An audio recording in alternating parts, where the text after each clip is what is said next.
Thank you for joining Japan Foundation online London's online event. First of all, my apologies for some of you may have heard background noise, backstage sort of conversation, but it didn't happen. So just forget about it. Anyway, my name is Junko Takekawa, Senior Arts Program Officer of Japan Foundation London. There is always time when you stand at a crossroads, which may change your life. COVID-19 certainly changed our way of living, working, and thinking, and there were certainly previous moments when Japanese society changed and things that changed our life. Bearing that in mind, we have set up a Game Changer series where we pick up some of the fields in arts and culture to question what changed Japan and in what way. The first series looks into Japanese design, which has been a globally respected field of creativity. And I'm delighted to welcome Professor KASHIWAGI Hiroshi, Emeritus Professor at Musashino Art University, and a leading design historian specializing in modern history for today's talk. Professor Kashiwagi is no stranger to Japan Foundation, and almost 10 years ago, we invited him to the UK to give a special talk on trends identified in Japanese contemporary design. For today's talk, Professor Kashiwagi has selected several design objects born in the past 100 years, which he believes, through his long-standing career as a design specialist, that define Japan. Obviously, limited time means he can only choose a certain number of examples, so I'm sure there should be other design ideas and products that would be eligible. Our intention is rather not to give a conclusive idea about design that changed Japan, but to give you food of thought so you can carry on your own search after this talk. After his presentation, he will be joined by Josephine Rout, a curator at the Victoria Albert Museum. Josephine is a Japan specialist, and we are hoping that she can lead UK-Japan cultural exchange for many years to come by sharing her knowledge of Japanese art, and particularly design. Thank you, Josephine, for your time. Next, housekeeping matters. Today's event will be recorded. As we are using a webinar function, your names will not be viewable by other attendees. However, I strongly recommend you to keep your audio video muted throughout just in case. If you have any question for the panelists, please use a Q&A function to send in your question at any time. Q&A function, you can see it at the bottom of your screen, Q&A, not chat box. Remember that attendees' question may be seen by everyone else so that you can upvote a particular question placed by another person which you would like answered, or if it is the same as yours. Simply click the thumb up icon next to the question you wish to upvote. Unfortunately, due to time restrictions, we may not be able to pick up all of the questions you ask, so my apologies in advance. Lastly, as always, we will send you an online questionnaire, so please spare a short moment to complete it for our future events.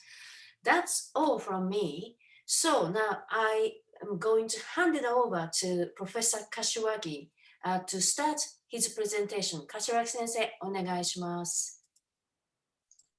こんにちは、柏木です。Hello, this is Kashiwagi. 今日のお話では、8つの、デザインを選んでお話しします。I've chosen 8 designs to talk about today. まず、膨大な数のデザインの中から8つの作品を選んだ基準について触れておきます。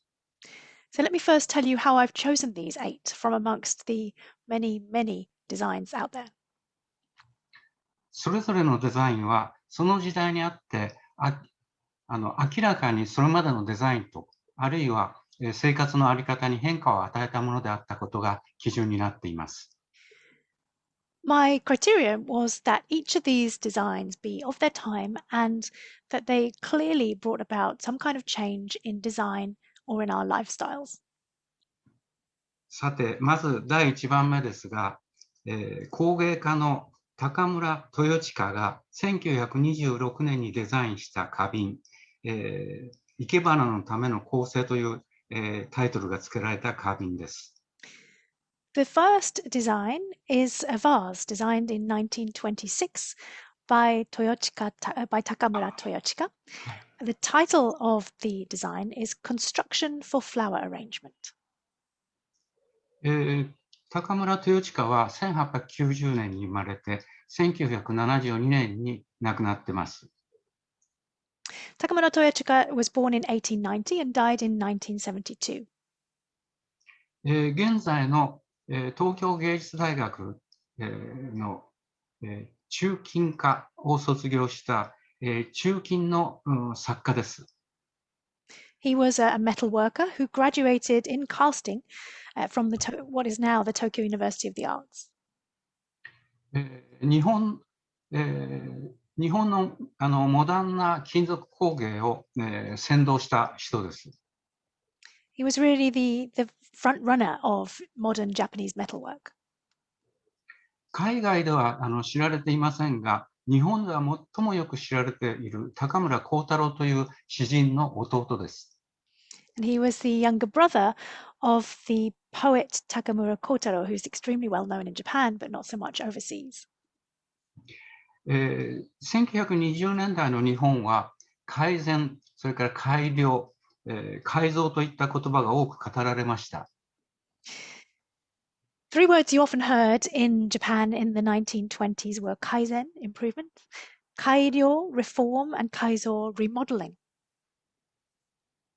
例えば、雑誌のタイトルで改造っていう雑誌が登場してきます。There was even a magazine that came out called Kaizo, remodeling. 面白いのは漢字が違うんですが、読み方が改造という読み方を、させる男の子の名前に改造くんっていうのが出てくるんですね。You even start to see boys being given the name Kaizo, albeit with different kanji. そこにはロシア革命の影響がありました。This had been influenced by the Russian Revolution. けれども、革命という言葉は使われていません。But in Japan, we didn't use the word revolution. 生活改善運動とか、生活改良運動が広がりました。But this was the time when the lifestyle improvement movement and the lifestyle reform movement became popular. 1920年代の日本のデザインは、ロシア構成主義やドイツのバウハウスからの影響があり、構成主義的な傾向が現れてきます。Japanese design in the 1920s was influenced by Russian constructivism and Bauhaus from Germany, and it showed constructivist trends. ロシア構成主義が紹介されたこの時代、マルクス主義の文献が日本で増えてきます。At the same time as Russian constructivism was being introduced, there was also an increase in Marxist literature in Japan. 構成主義に関する、本の中でも、マルクス主義について触れたものが多くあります。A lot of books on constructivism also touched on Marxism.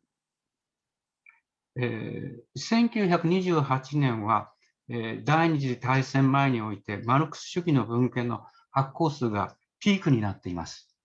The peak circulation of Marxist literature in Japan was in 1928, just before the Second World War. もちろんここ、4、5年新しいマルクスに関する、文献がたくさん出てきてますけれど、かつての、マルクスの紹介というのはいかにも古臭い感じのものでした。Of course, recently there's been more literature on a new take on Marx, but at the time it was very old-fashioned. 生け花はおよそ600年前に確立された日本の伝統的な芸術です。Ikebana, or flower arrangement in Japan, goes back 600 years.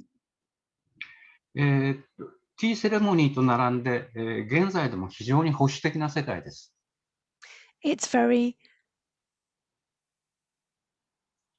it's very conservative, along with the traditions of the tea ceremony. その伝統的な芸術のために、それまで見たことがないような構成主義的なデザインを、デザインの花瓶が現れたということは、日本のデザインに全く新しい表現が出現してきたんだと言えるでしょう。And using this new constructivist type of design for such a traditional art form was something that really brought a new point of view to Japanese design. この同じ時代にロシアやドイツ、あるいはさまざまな国において、構成主義的な表現が広がりました。Constructivist design was taking off in Russia, in Germany, and all in countries around the world. そして日本も例外ではなかったということです。And Japan was no exception. 左端が高村のデザインした花瓶です。On the left here, you see Takamura's vase. 幾何学的な抽象的なデザインですね。A geometric abstract design. で右側ですが、上の段が、有名なロシア構成主義の、エルリスキーの、作品です。上2点が、エルリスキーの作品です。The two pieces in the top right of the slide are by the Russian avant-garde constructivist L. Lisitsky. 下の段ですが、左側が、カスミエル・マレビッチの作品ですね。Bottom middle is designed by Casimir Malevich.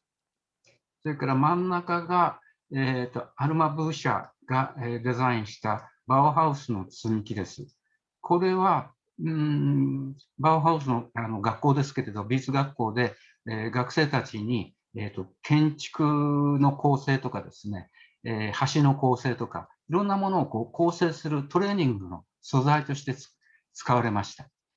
And then next to that, you have the Bauspiel, the building blocks by Alma Busch of Bauhaus. And these were used for students of Bauhaus to practice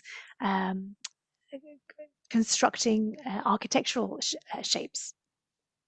現物はですね、こんなようなものですね。とても硬質な、精密に作ってあります。Very well made. These are what they would have looked like. それからこれ積み木の入ってる箱ですが、とても綺麗なこんな箱に詰められています。They come in a beautiful box like this. そして右端ですけど、これはオランダのヘリト・トーマス・リートフェルトがデザインしたジグザグチェアですね。The bottom right is a zigzag chair by Gerrit Thomas Rietveld. いずれにしても何かを描写しているというものではなくて、物と物の関係、色と色との関係、線とか面とか、そういうもののその関係性をデザインする。つまり関係をデザインするっていうのは構成ですね。非常に構成主義的ないずれもデザインです。None of these designs depict an object. They make use of the relationship between objects, the relationship between colors, the relationship between lines and planes. Relationship is what constructivism was about. So this is a new way of thinking in design. 次のスライドをお願いします。Next, Move to the next slide. 次は柳宗悦による民芸、フォーククラフトですねの、発見です。柳自身はものは作らなかったのですが、ものの見方を、デザインの見方を発見した人です。My next design, or rather, is more of a way of looking at design. Yanagi Muneyoshi or Yanagi Soetsu didn't create objects himself. but he changed the way we look at them with his discovery of minge or folk craft. 柳は、現在の、東京大学の、哲学科を卒業して、卒業した思想家、批評家です。Yanagi Soetsu was a thinker and a critic who graduated from, in philosophy from the now University of Tokyo. 1919年に日本に統治されていた朝鮮で、独立運動が、発生します。で、この時、日本は武力によって激しい弾圧を加えました。In 1919, Japanese occupied Korea started an independence movement, which was suppressed brutally by Japan using military force. 柳はこの日本の政策に対して批判的な文章を書きます。で、朝鮮の文化を積極的に評価しました。Yanagi was critical of what Japan had done and actively praised Korean craft and culture. このことで、柳は警察から監視されるようになります。He was put under surveillance by the police as a result. しかし、朝鮮の工芸品の美しさを、柳がこの時に発見したことは、その後の日本における民衆の工芸の美を、発見する契機になりました。But the beauty that Yanagi discovered in Korean craft went on to be the impetus he needed to discover the beauty of Japanese minge. 柳宗悦は、1926年に日本民芸美術館設立趣旨を書きます。Yanagi Soetsu wrote a letter of intent to set up an art museum for Japanese minge in 1926. 民芸は民衆的工芸品の、略語です。Minge being an abbreviation of Minshuteki Kogehin or folk craft. そして10年後の1936年に日本民芸館、フォーククラフトミュージアムを創設しました。And 10 years later, in 1936, he established the Folk Crafts Museum. 柳は有名な作家による、工芸品ではなくて、民衆が日々の暮らしの中で生み出した品々に美しさを発見しました。Yanagi found beauty not in works by famous artists, but in the objects used in daily life. 民衆の生み出す品々に美しさを発見したことの一つのきっかけとなったのは、すでに触れたように柳が朝鮮の民衆が作り出した日用品に出会ったことです。And as I've said, one of the reasons why he started to find this beauty in the objects of daily life was his encounter with Korean craft. 柳によれば、朝鮮の焼き物や木工品はきちっとしたものではなく、歪んでいたり、ガタガタだったりする。仕上げがきちっとしていなく、それでも仕上げがきちっとしていなくても、日常的に使っていくことには問題ないと言っています。He saw that the Korean pottery and Korean wooden objects weren't perfect. They were warped, they were wobbly, and yet there was still no problem when it came to using them in daily life.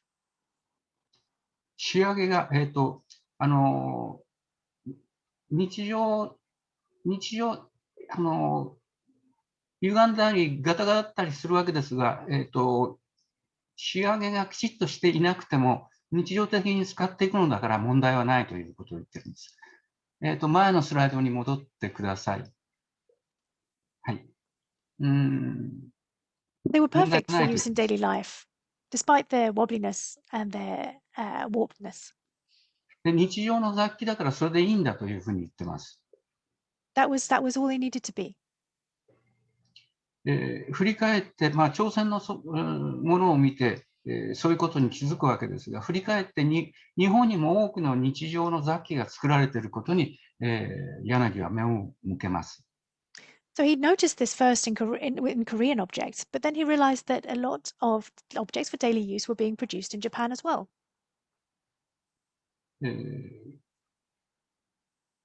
美術品ではなくて、雑器を柳は下手物と名付けて、そこに美しさを発見しました。He called them getemono, or common objects, rather as opposed to works of art, and found the beauty in these objects. 柳は、地域の文化の違い、多様性を大切にすべきだとしています。He also really valued regional differences and diversity. 彼はとりわけ周辺の文化に目を向けていきます。He was particularly interested in marginal culture. 工芸だけでなく言葉についても目を向けています。He was interested not just in craft, but also in language. 1940年、当時日本語の標準化の流れがあり、沖縄でも県庁が沖縄語を禁止して標準語化しようとしたことに柳は抗議しました。In 1940, when there was a move towards the standardization of the Japanese language, and the prefectural office in Okinawa banned the use of the Okinawan language, Yanagi protested. 標準語を否定するものではないけれど、地方の言葉は大切であるというふうに言っています。He said that he wasn't against a standardized Japanese, but that regional languages were also important. 例えば、世界中がエスペラントの言葉しかなくなったら、文学が貧困化してしまうと述べています。He argued that if the whole world spoke only Esperanto, then literature would be much poorer for it. 柳は20年近く日本中を巡り歩き、膨大な民芸品のリストを作っています。Yanagi spent 20 years walking around Japan and compiled a huge list of Japanese minge. 柳の民芸へのものの見方はたちまち受け入れられて、民芸は運動として広がりました。His view on minge was widely accepted, and it became a movement. それは、今日のものづくりやデザインのあり方にも大きな影響を与えています。And that still has a big impact on designers and creators today. スライドを見ますと、上の段は、上の段も、下の一部も、朝鮮のもの、現在の韓国のものですが、左は、お皿、ですね、プレートですね。隙間が空いちゃったプレート。空いてないですね。それから、その隣が壺。そして足のついた入れ物が、香炉、お香、匂いを出るものを炊く、バーナーですね。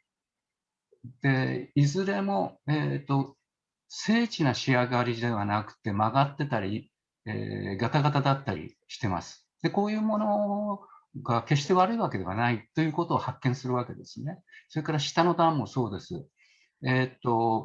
左からボトルですが曲がっちゃったりしてますね。それからその隣、ボールがありますけど、これも歪んでます。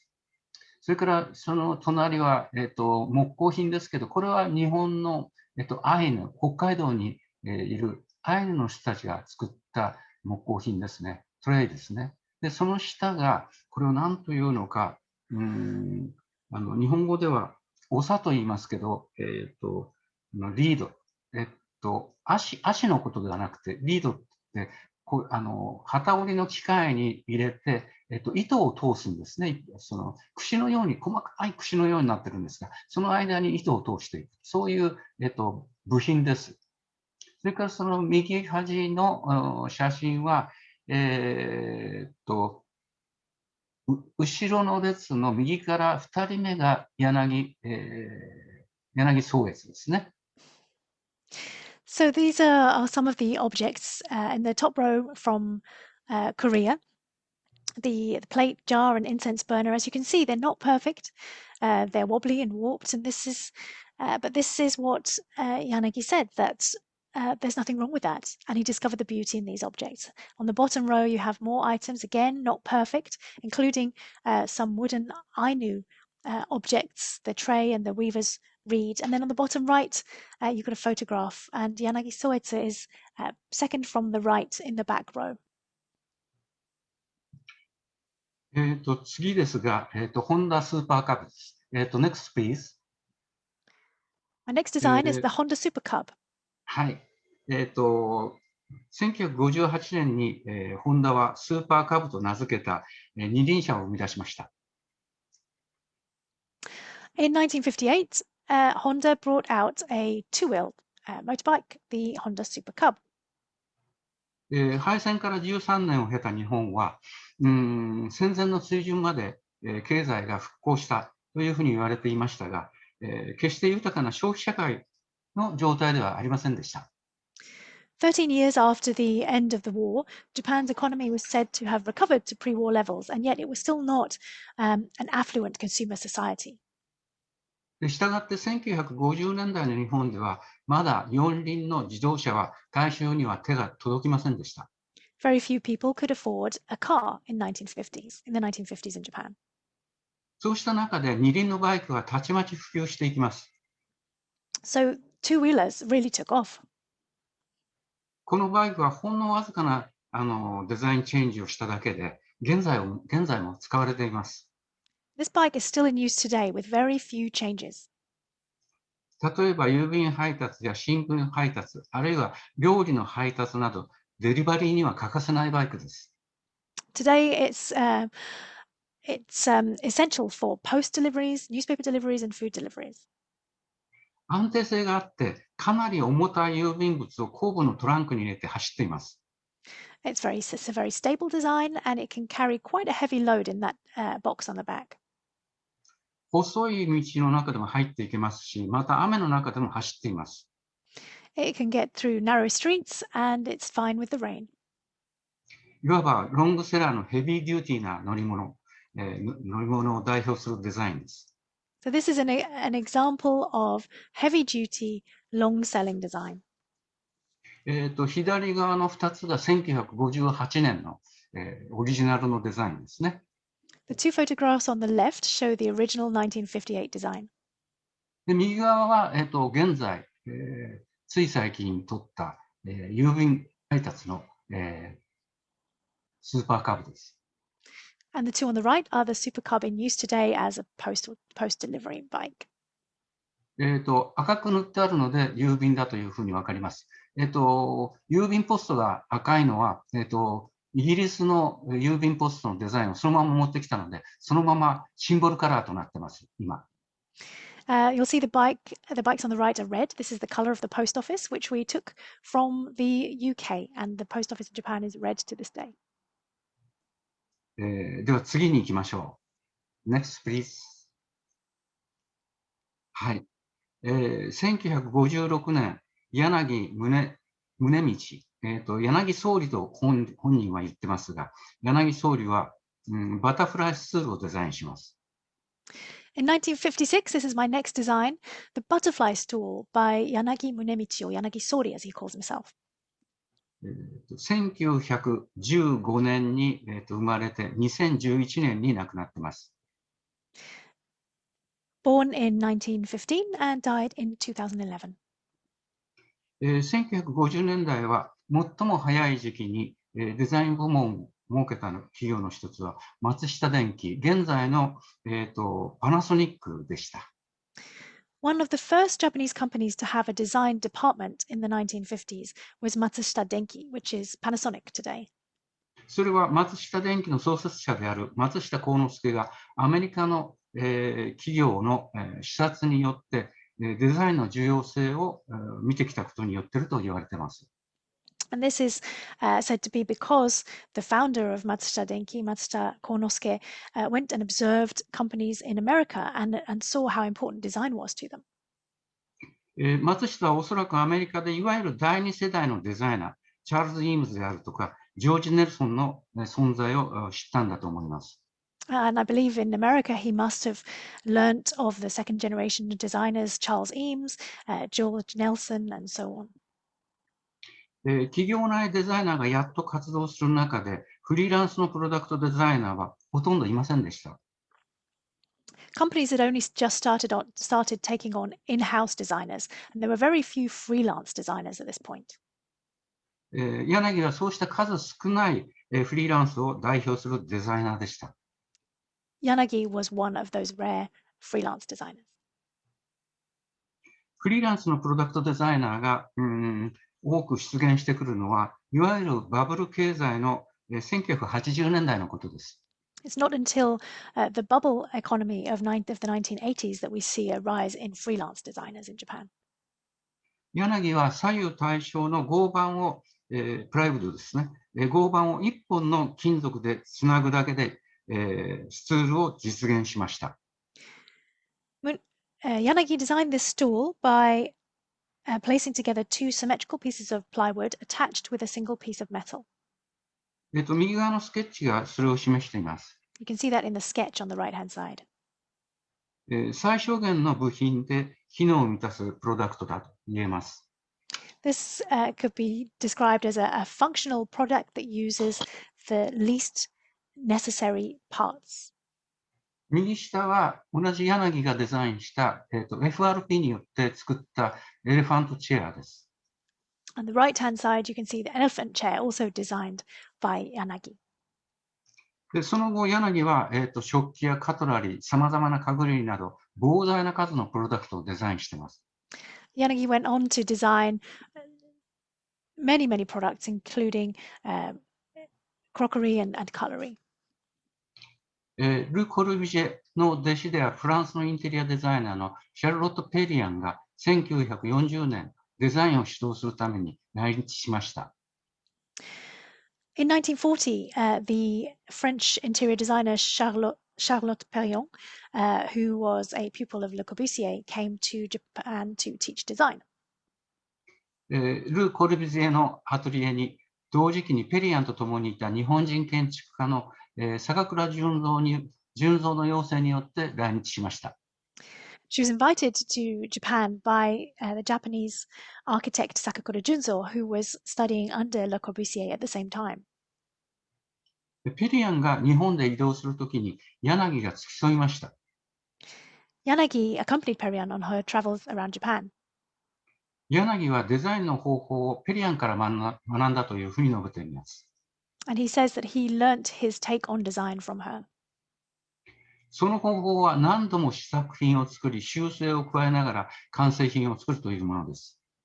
His method of designing was to create many prototypes and to improve on each new iteration. なお、柳宗理は民芸運動を進めた柳宗悦の長男です。And he was, in fact, the eldest son of Yanagi Soetsu of the Mingei movement.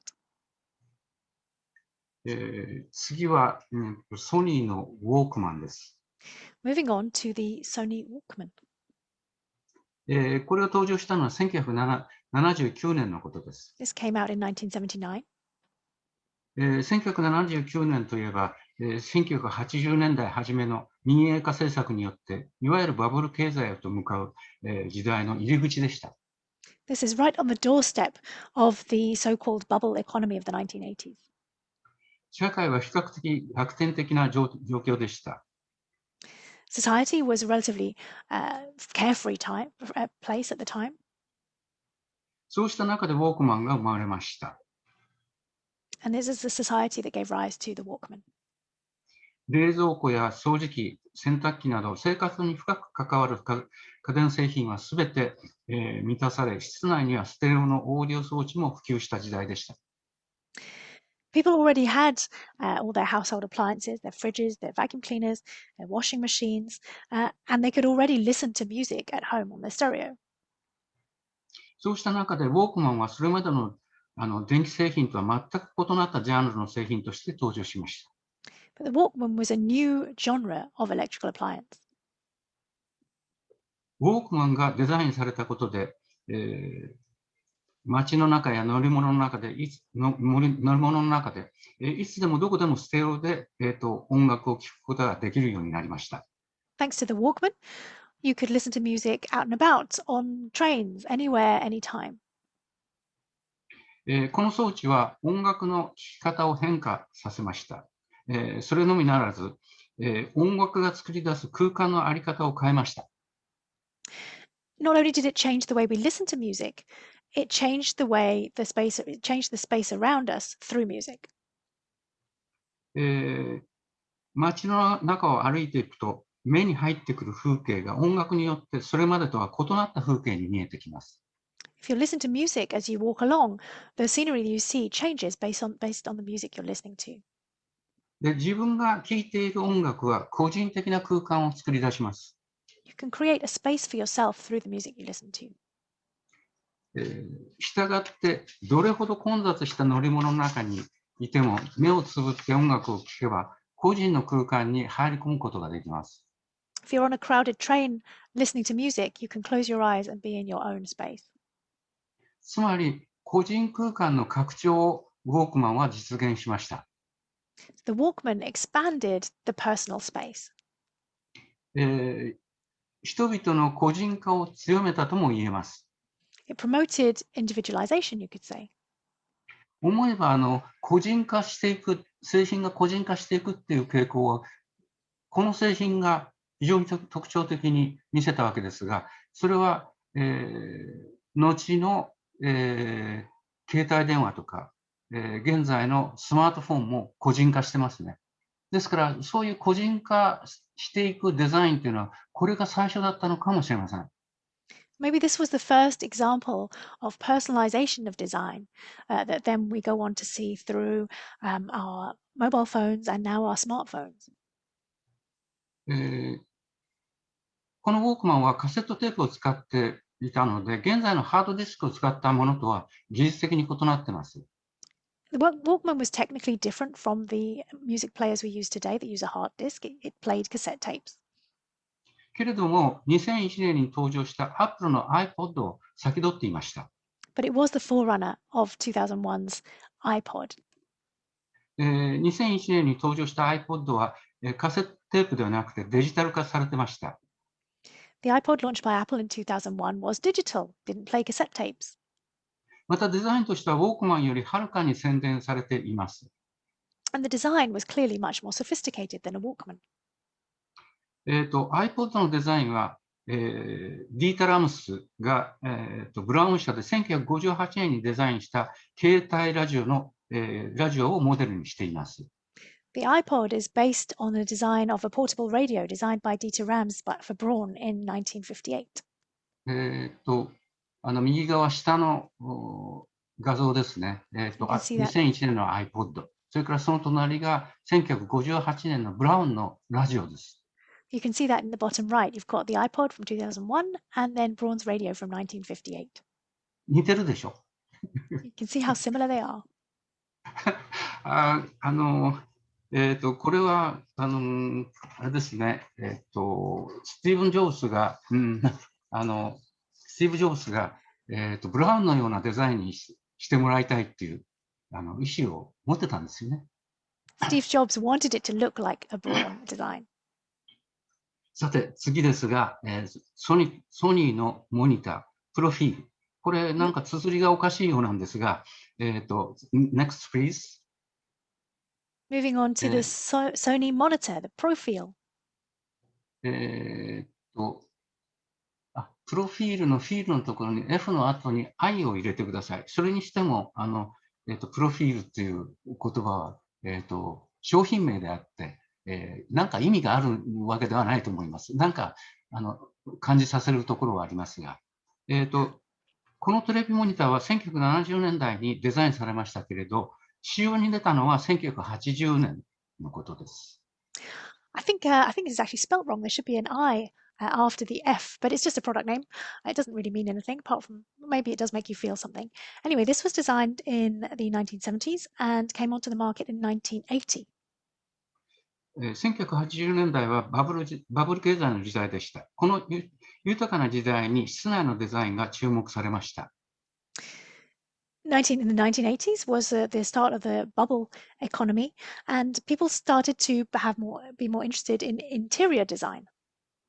分けても室内を装飾するのではなくてミニマルにするということに気づいた時代でした。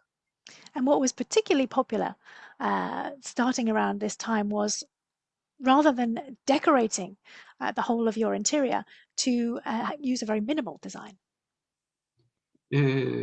それまでの、テレビ受像機は室内に置かれたということで、家具のようなデザインでした。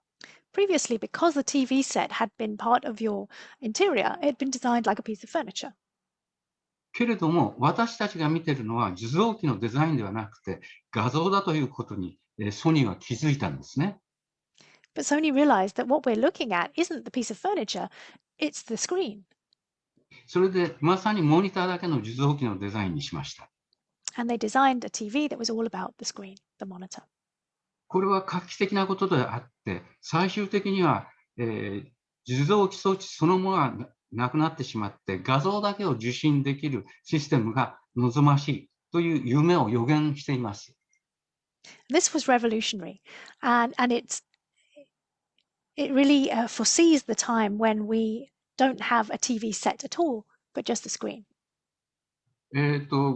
右端の、デザインは1968年の日本の、テレビジョンのデザインですけど、ほとんど重厚な家具のようですね。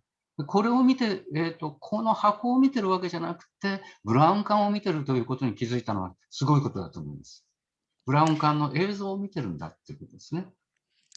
On the right-hand side, you've got an example of a Japanese television set from 1968. It looks like a very robust piece of furniture. And I think whoever looked at this and realized we weren't interested in the furniture, we were just looking at what was on the screen, was extremely clever.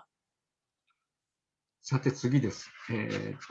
伊勢三宅の、プリーツの衣服です。これは1993年にデザインされています。Moving on to Isamiyake's pleats, designed in 1993. それからすでに30年近く経っています。That was nearly 30 years ago. 小さくまとめることができて、旅行に持ち運びが便利で、洗濯機で洗うことができて、すぐに乾きます。These clothes could be scrunched up small. They were good for traveling. They could be washed in the washing machine. They were quick drying. で、カジュアルにでもフォーマルにでも使える服として現在も普及しています。And they're popular to this day as pieces that can be worn in the casual and formal situations. また、女性だけではなくて男性の衣服にも広がっています。僕もプリーツの衣服を持っています。そうした意味では、精査のないバリアフリーのデザイン、あるいは、どういった体型でも着ることのできる、フリーなデザインです。They are now available for men and women. They are, in that sense, an accessible kind of design. I have some myself, and they are an example of a barrier-free, accessible design. プリーツの衣服は、プリーツ状の紙にポリエステルの布を重ねて圧縮機の中に入れるんですね。それで、作ってます。To create these pleats, polyester is laid on top of pleated paper and run through a compressor. で、プリーツ状の紙にポリエステルの布を重ねて、どのような結果になって出てくるかっていうのは、かなり実験をしていないと、その結果っていうのは読めないんですね。I think it would have needed a lot of experimentation to figure out what was going to happen to this polyester when you run it through with the pleated paper. 私自身この制作過程を体験しました、三宅さんのところで。で、私の制作した、プリーツがどのような結果になるのか、私自身全然分からずに出てきたものがこうなるのかというだけしか分からなかったです。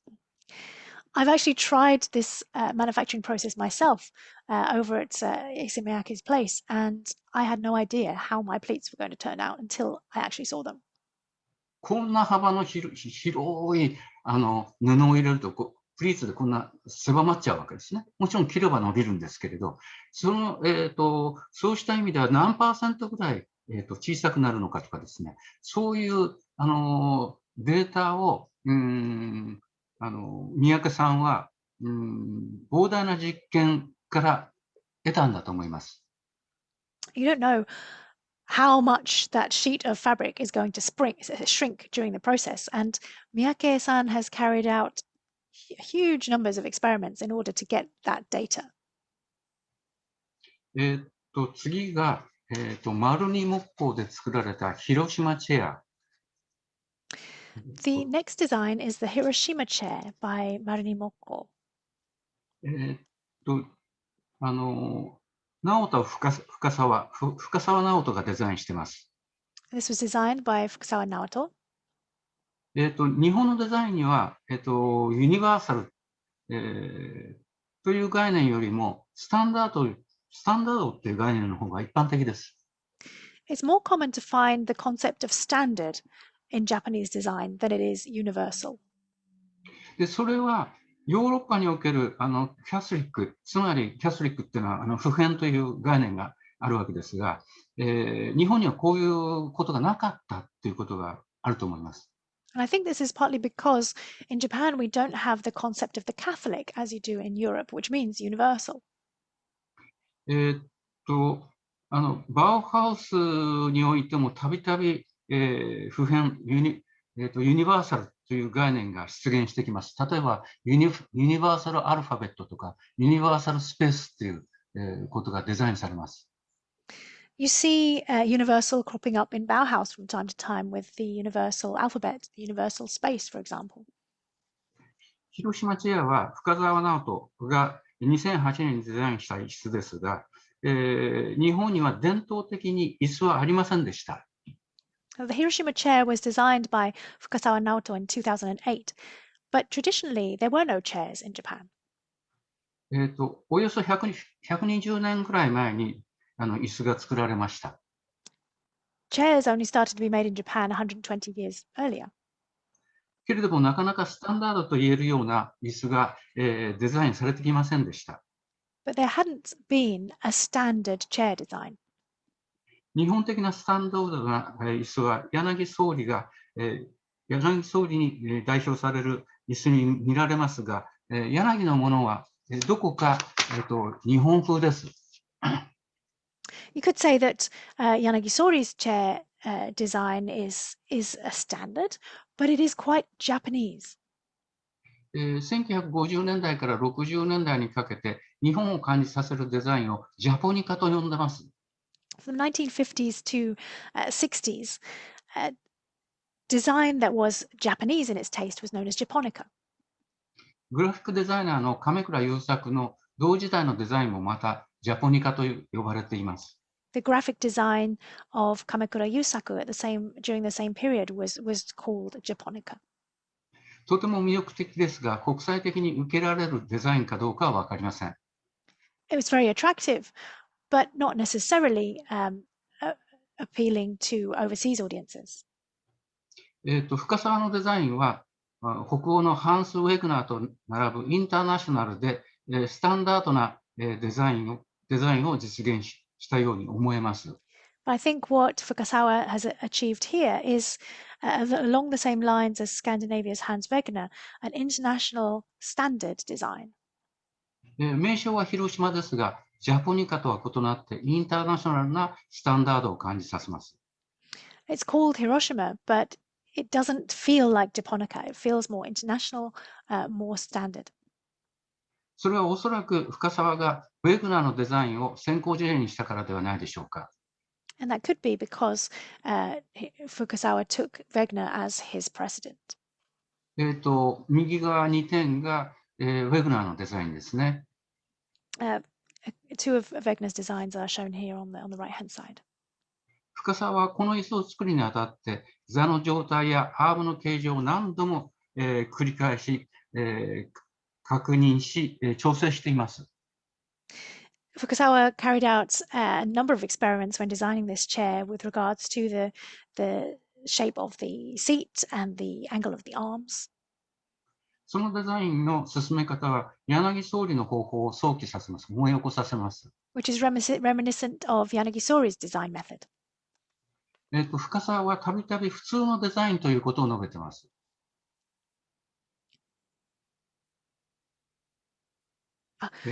Fukasawa occasionally refers to universal design. それは80年代以降増えてきたフリーランスのデザイナーが普通ではない目立つデザインをしてきたことに対する彼のデザインのあり方を示しています。ごめんなさい。もう一回おっしゃってください。先生his design is often referred to as ordinary design, and this is in contrast to some of the other freelance designers who came onto the scene after the 1980s, who aimed for something that was not normal, extraordinary design. 普通のというのは、ノーマルとか、オーディナリーとか、ジェネラリーとか、コモンといったような意味なんでしょうけれど、これにスタンダードという意味を加えてもいいような気がします。Fukasawa's design is ordinary, normal, general, common, but also we can see in this the meaning of standard. 振り返って柳総理も普通のデザインということを述べていました。Yanagi Sori was also referred to his work as ordinary design. してみれば、柳のデザインした椅子も日本的な印象を与えますが、スタンダードなデザインであったと言えます。His stall does give a Japanese impression, but maybe it was standard after all.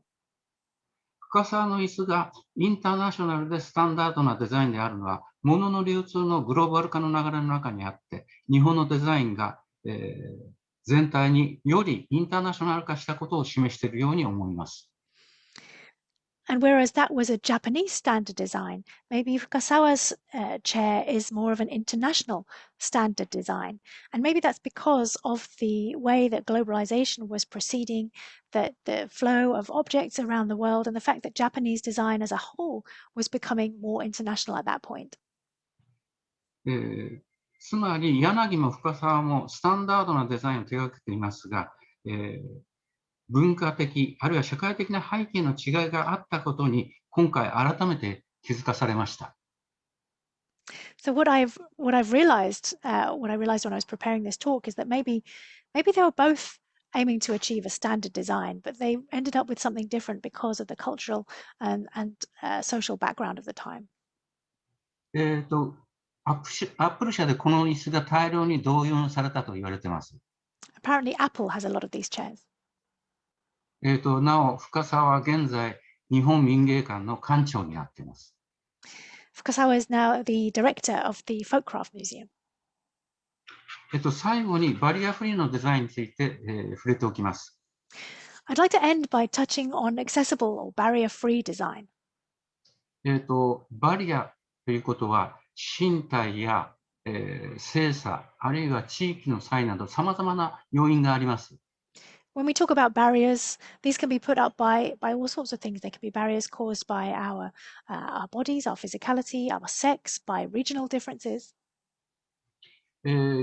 バリアフリーのデザインとして小さなものとしては、20年ほど前から缶ビールの蓋に、アルコールと、蓋に点字でアルコールという表示をしています。One small example of accessible design in Japan is the fact that for the last 20 years, cans of beer have had braille on the top that says alcohol. また、ヘアシャンプーのボトルの横にはストライプのレリーフをつけています。And bottles of shampoo have raised stripes on the side. コンディショナーなどと区別するためです。どちらも視力の弱い人のためです。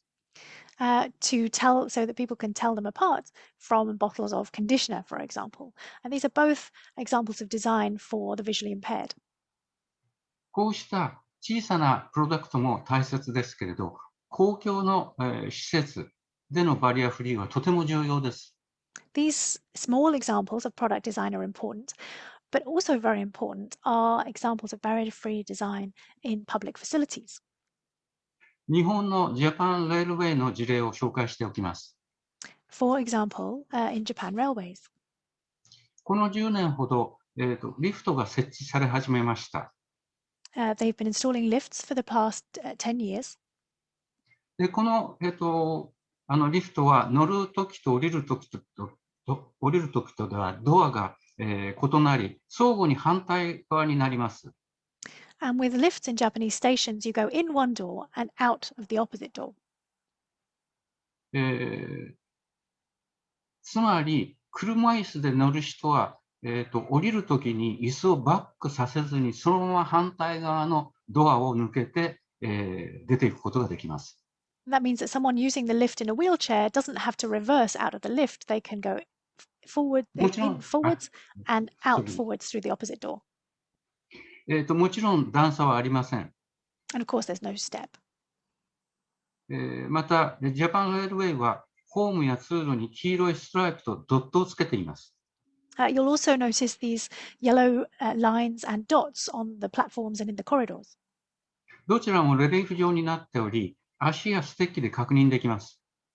They're both raised so that you can feel the dots and lines with your feet or with a stick. ストライプのところはそのまま歩いていけます。You can follow along the lines. ドットのところは、ホームの端やリフトの出入り口を示しており、注意を促しています。And the dots mark the edge of the platform or the area in front of a lift and are there to warn the person. このようなデザインで視力の弱い人に情報を送っているのですが、それでもホームに転落する人がたまにいます。Despite this information given to the visually impaired, you do occasionally see accidents with people falling from the platform. それで現在ホームにドアを設置する工事が行われつつあります。So currently, they're in the process of installing doors along the platforms.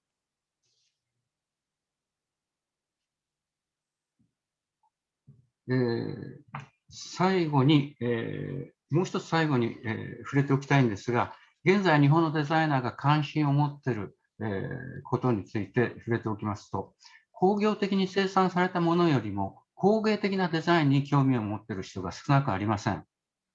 I'd like to finish by mentioning a few things that Japanese designers are interested in today.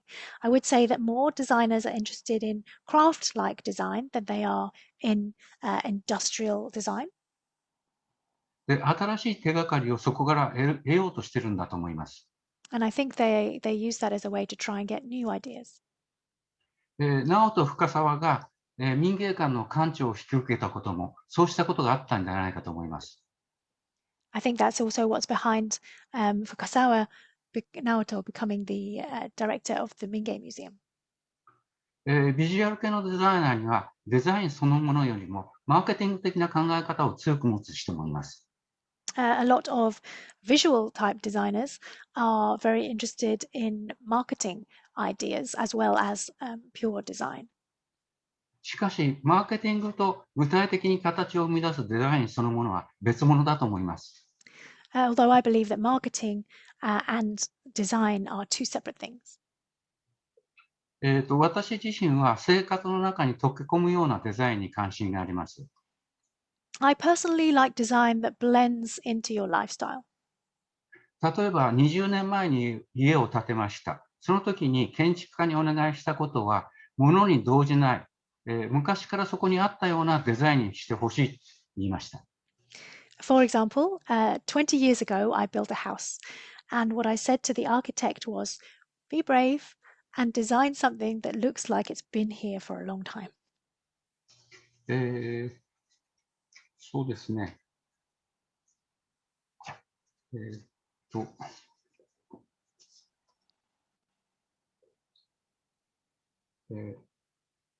板を使って外側を、コンクリートなんですけど、外側は板を張ってます。こういう普通のデザインです。So it's concrete, but he's clad it with wooden planks. こういう普通の昔からそこにあったようなデザインにしてもらいまし It's た。very ordinary design. It looks like it could have been there for a very long time. 僕のお家の、いろいろなものを紹介した本です。This has various things from around my house in it. いろいろとありがとうございました。これで、僕の話は、とりあえず終わりにいたします。That's all Thank you from so much. me. Coming, join. Thank you so much. Thank you so much, Professor Kashiwagi. That was such a fascinating and inspiring talk. And we've already got so many questions and comments coming in. But so I'd like to at least start with one which is based on some of the comments we've had, which other, kind of iconic Japanese designs could we add to your list?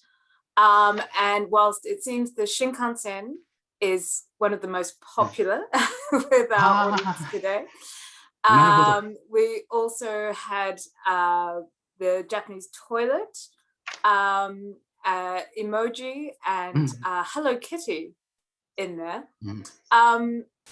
And whilst in the V&A's collection and displays, we have many of the examples you showed today, including actually the tactile paving slab, which is just in the last week been installed in our new 20th century design galleries.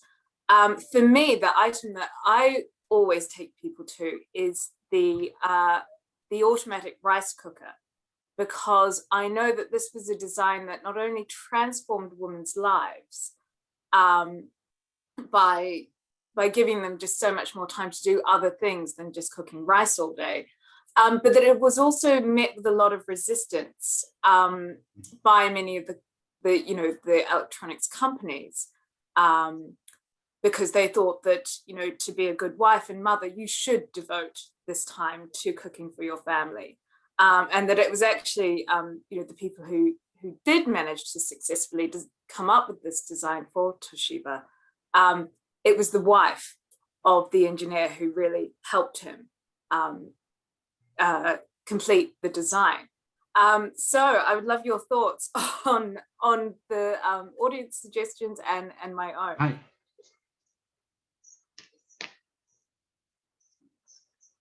Oh, Bethan, you're on mute. まず皆さんがいろいろな、新幹線とかいろいろなものを挙げてますけれど、とても重要だな、面白いなと思います。かつて、ドイツの思想家のバルター・ベンヤミンが19世紀パリの、首都という短いエッセイを書いてるんですけれど、これすごく面白くて、パリで出来上がってきた、当時登場してきたものと人をいくつか挙げて19世紀のパリのイメージを出してるんですね。ですからそれは例えば、20世紀の世界を表すものあるいは人を挙げてくださいっていうふうに言ったときに、それぞれ挙げてくるものが違うので、その人の視点がそこに出てくるんだと思うんですね。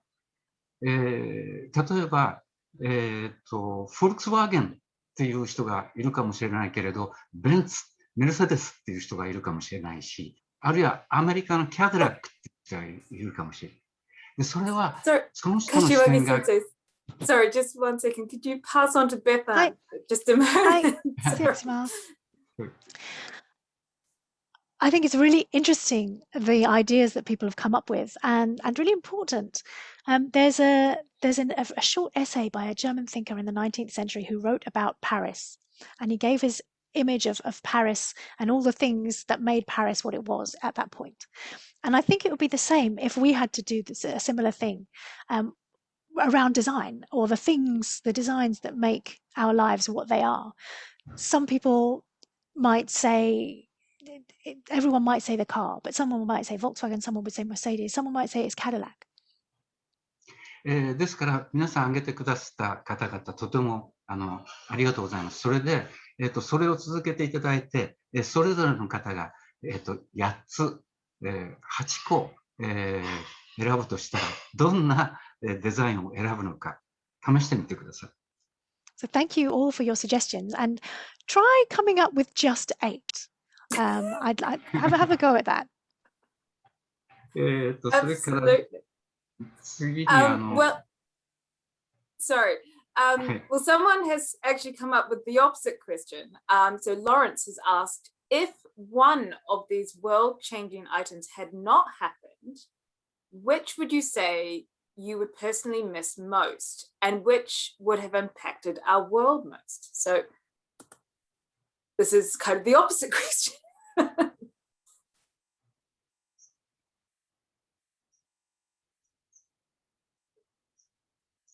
どれでしょうかね。ひょっとすると、速度の問題っていうのは非常に重要なので、新幹線なのかもしれませんね。もちろん飛行機を使うということができますけれど、列車っていうのがなくならない。それで超高速で行くことができるという新幹線はかなり影響を与えたんだと思います。I think because of its speed, I think your Shinkansen might have had quite an impact had it not been invented. Of course, we can fly, but everyone wants to still travel by train, and the fact that we can do that at high speed is important, I think. What I think was really interesting, looking at your 8 examples, was how while some have kind of become obsolete, but also developed into kind of new, influenced other areas of design, such as the Walkman, obviously influencing Apple with the iPod. And then I think one could argue that TikTok wouldn't exist without the Walkman. Whereas others have come back into fashion and into our lives. Like, I think the Minge ethos has been quite eagerly taken up by people. I think there's been a real revival in valuing the handmade and kind of simple but beautiful objects. And Pleats Please, which I am very proudly wearing today, is still very fashionable today. And in fact, I actually didn't even realize this, but this is actually a men's Pleats Please top, which I simply bought because it was the only one left. And I think, for someone like Miyake, who was creating this genderless and seasonless, but very kind of sustainable fashion that can last for so long, is really kind of showing the way for the future of fashion. So I think with kind of Minge and Miyake, we see this kind of more sustainable approach to design. And of course, that is one of the major challenges for designers today. How do you think Japanese design can kind of help with this kind of issue that is facing designers globally? はい。まずさっき、ジョセフィンさんが言っていた炊飯器ですよね。炊飯器の方から始めます。今、後から言ったことも、大体僕も同意してます。アグリーブですよ。同意してます。それで、炊飯器はとても重要で、女性の自由になる時間を作り出したっていうことで重要です。それから今は、炊飯器は多機能になっていて、ご飯を炊くだけではなくて、いろんな料理ができるようになってますよね。で、その重要性になぜ気づかなかったのかなと思ったら、僕は家事が好きで、うちの、伴侶と、同じように料理をしたり、掃除をしたり、洗濯をしたり、やってるんです。だから、あまりその視点がその日常的なんで、抜けてたんですね。でご飯を炊くっていうのは普通にやってしまうので、でも、一般的に。I just wanted to go back to what you said about the rice cooker because I didn't have a chance to answer that. I agree with what you said. It was a huge time saver for women. It was a very important invention, design. And nowadays, of course, they can do all sorts of things, not just cook rice. But I was thinking, why didn't I think of that when I was coming up with my list? And I think the reason is because my wife and I share the housework and the cooking and the cleaning and everything. So I kind of forgotten that there there used to be this concept that it was just for women's work, and The that gender the rice divide. cooker had done so much for women, because for me, I just do it myself. それから後から言われたことですけれど、例えばその、三宅一生のプリーツがかなりこうサステナビリティを持っているということですが、その意見にも僕は賛成です。I also agree with what you said about Miyake-ise and sustainability.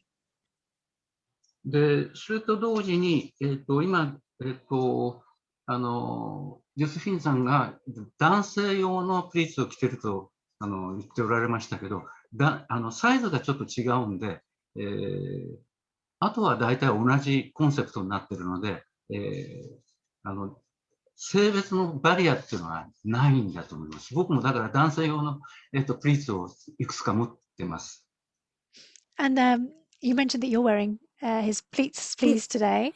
I think apart from the size difference, I don't think there's much difference between a men's and a women's. No. I've got a few pieces as well. Yeah. で最初の時に、プリーツを着てあるところに行ったら、他の人にですね、その三宅一生を知らない人に、なんか女性の衣服着てるようだねって言われました。It is genderless in that sense. But the first time I wore it, someone did comment that I was wearing women's clothes. それで面白いのは、三宅一生に会ってこう時々話をするんですけれど、昔印象的だったのは、三宅一生は女性用の衣服、レディースの衣服、フィメール用の衣服をデザインしても自分で全部着て、鏡の前で見るそうですよ。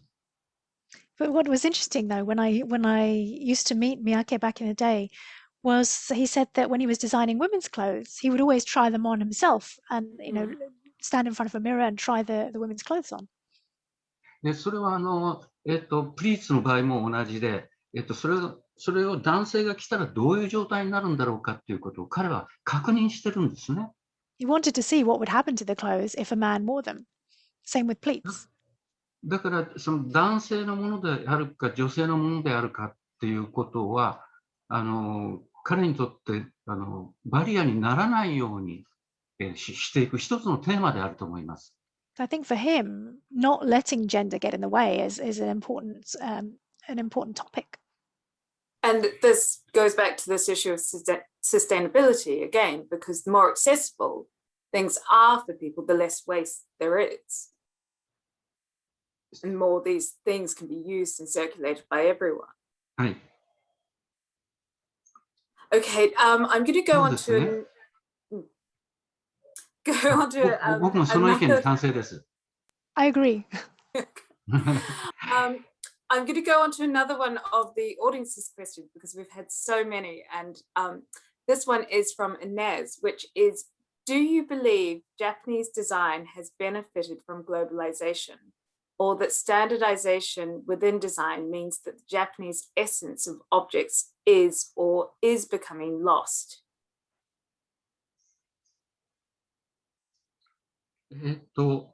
やっぱり、スタンダード化しても、どこかに日本的なものが残ってしまいますね。深沢のデザインも、ちょっと北欧風なんですが、どこかにかすかにやっぱり日本風なものが残ってると思います。I think even with standardization, I think there is still a hint of Japaneseness. I think with Fukasawa's design, it's verging on Scandinavian, but I think there is also a hint of Japaneseness. I think also in the chat, there was someone asking what the difference between standardization and universal is. And do you see that difference as being that, with standardization, you're retaining a sense of your culture or your point of view rather than kind of making it generic? スタンダードっていうのはある程度の規範ですね。それぞれに共通に使えるというようなスタンダード、なものだっていうふうに考えてます。それから、ユニバーサルっていうのはこれがもう唯一のたった一つの、最後の普遍的なっていうのは、そういう意味だと思います。ですから、これは日本にはその考え方がないと言ったんですが、宗教的な歴史の問題と関わっているように思います。I think when I say standard, I think of it as a kind of a model, something that is for common use, that everyone can refer to. Universal, on the other hand, suggests that this is the only one. This is the final, this is the last word. And I think it's a concept that is tied into history and to religion, and is a concept that doesn't necessarily exist in Japan. 先ほども言いましたけど、僕は長いこと気がつかなかったんですが、キャソリックっていうのが、宗教なんだけれど、キャソリックの意味が本来普遍っていう意味を持っていた。で、普遍の宗教なんだということですね。で、こういう考え方が日本の中にはないんですね。で、そういうことが、ヨーロッパの中には、息づいていたんじゃないかというふうに思います。I mentioned in my presentation that the word Catholic, and I hadn't realized previously that the word Catholic, as well as referring to the religion, means universal. So it is the universal religion. And that's the concept that we lack in Japan, whereas I think it's deep-rooted in Europe. Absolutely. I'm afraid this is going to have to be our last question. This is from Lawrence, and his question is, the fascinating aspect for me in all these is the link between the design and the technology. The robust, simple engine for the Cub, the cassette tape for the Walkman, the Trinitron tubes for the Sony TVs. The two go hand in hand. I would be interested to hear your thoughts on this.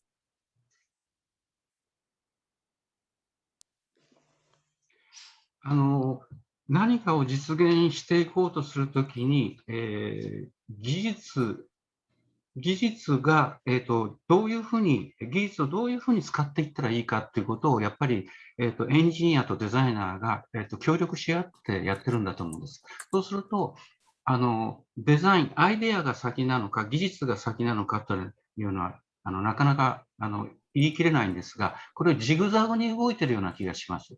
例えば、ウォークマンの場合には、それまでにある技術を組み合わせて作ってますね。それから、スーパーカブの場合には、50cc という小さな排気量の、オートバイを作るために、そういうエンジンを開発しなければいけないっていうことで、ホンダさんが一生懸命技術的な開発をする。だから、アイデアがある、それから技術がある、あるいは技術があって、この技術はどういうふうなデザインに使えるかっていう、相互の関係があるような気がします。I think the relationship between technology and design works both ways. I think the engineers and the designers would have had to work closely together. It's hard to say which came first. I think it varies from case to case. So for the Walkman, for example, that's put together existing technologies. But with the supercarb, Honda needed to develop a new engine, a smaller engine that could be used on this bike. So I think it's a mutual relationship where the idea and the technology, whether it's the idea that comes first and you have to find the technology to make it work, or the technology is there and then you can apply that to new design uses. Okay, well, I'm sorry I have to wrap up now, but thank you so much, Professor Kashiwagi, for such a brilliant talk and for answering all of our questions. And thank you so much, Bethan, for your wonderful translation, and to the Japan Foundation. I'm going to pass you all on now to Junko to wrap up today's session. どうもありがとうございました。最後のさまざまな批評的なコメント、とても刺激的でした。気づかされることが多かったです。それから、素晴らしい通訳、ありがとうございました。どうもどうも、本当に Thank あり you が all とう very ござい much. ます。Thank you for pointing out so many things that I've missed. That was very, very interesting. Well, I mean, we've actually wrap up, so there's no point for me to actually say anything other than just thank you for Professor Kashiwagi, who actually delivered a very interesting presentation. And then, of course, many people may actually agree or disagree with what's actually he chose, but it doesn't matter because, as actually Professor says, that design is embedded along with our life, and then how you actually live your life may actually determine what you choose for your innovative design. So as Professor Kashiwagi says, that I would suggest everybody choose eight design by yourself. I think it will be so different, depends on when you are born, where you're born, I suppose.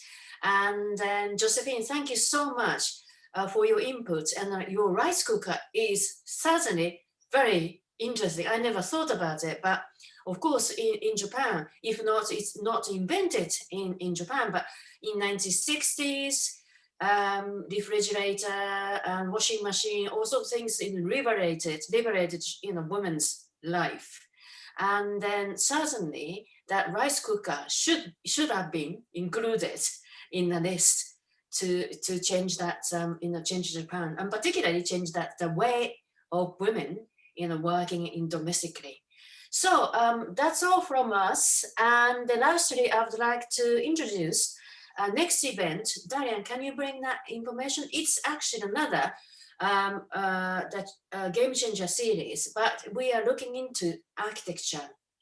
Dr. Senkwan, University of Tokyo, will give an interesting talk of Tanga Kenzo and Shinohara Kazuo. So if you haven't signed up, please do so. You can get the sign up information there now on the chat box, and copy and paste if you want, or just search on that Eventbrite with this competing vision of modernity. You would actually get that sign up page. So thank you so much. I hope you have nice afternoon in London. It's stopped raining, and then having some sunshine, surprise in June. So enjoy that your afternoon, whatever you do. Thank you so much. And thank you, Bethan, as always. Thank you, everybody. Bye-bye.